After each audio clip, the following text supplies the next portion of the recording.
Good afternoon, D&D, TikTok, and beyond, and welcome to Roll for Sandwich, the series where I let fate decide my lunch. Let's go. Today I'm going to be using this squishy rainbow silicone set that was sent in by a viewer. Thanks, and happy Pride. Let's get it started with our roll for bread. 5, sourdough. Sourdough's great. The only downside I can see is that it's very large, and so if it's a bad sandwich, it's also a very big bad sandwich. Next up, let's roll for Maine. 12, butter the bread and re-roll. Seems like it's been forever since I rolled butter. And still at almost 300 sandwiches, I still regularly get comments from confused Europeans asking why I do not butter my sandwich bread. It's just a cultural difference. Most Americans don't, but today I do. All right, let's roll again for our Maine.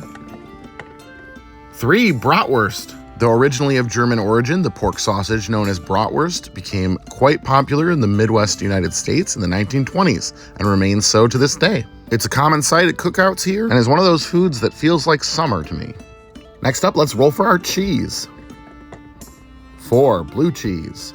I feel like blue cheese is one of those love it or hate it type things. I definitely enjoy it. This particular blue cheese is pretty strong, pretty assertive. But honestly, as far as pairing goes, I think the bratwurst is actually not a bad pairing here. The richness of the pork and the spices in the sausage, I think, will go well alongside the commanding flavor of the blue cheese. This sandwich has definitely been interesting so far. It's not super similar to a lot of other sandwiches I've had so far on the show.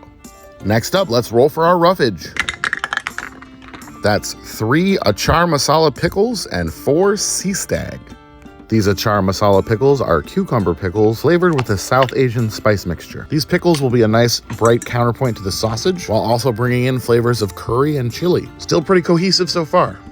This sea stag is a sauerkraut made with turmeric and seaweed. You can see that nice vibrant yellow from the turmeric. With the addition of this sauerkraut, we have a twist on a traditional pairing of sausage and sauerkraut. Though we have quite a few strong flavors coming together on this one, I don't think they're really at odds with each other. I think we're threading the needle pretty nicely. Next up, let's roll wild magic. 7, popcorn salt. This butter-flavored salt isn't adding anything we don't already have with both regular butter and the brined vegetables. And last but not least, it's the D20 sauce roll. Here we go.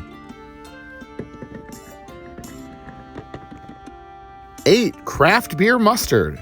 Beer mustard is just about the most perfect thing we could roll with bratwurst. We are kind of on fire today with the rolls. At least it seems so before tasting it. All right, let's go ahead and get our sandwich put together here. Get our toothpicks in to hold it together, and let's get it cut in half. And let's take a look at that cross section. Looks pretty good to me. Well, quite a few less common roll for sandwich ingredients in this one, but it seems like it's going to be a winner. Let's find out for sure. Let's give it a taste. You know, this really is a good combination. The sauerkraut and the spicy pickles, it's like they're made to go with this sausage. And the beer mustard works perfectly as well. The sourdough is hearty and holds together even with the juicy roughage, and I'm noticing the butter in a good way. Honestly, the most out-of-place thing is the blue cheese. It's not terrible, but I might have potentially liked something a little less pungent, especially with all the other strong flavors there. I'm not going to penalize it too much for that. It still works pretty well. I think for this one, I'm going to go with a 9.1, and I'm going to call it Brat to Go. Thanks for hanging out, everybody. I hope you have a great day, and I will see you again on Friday.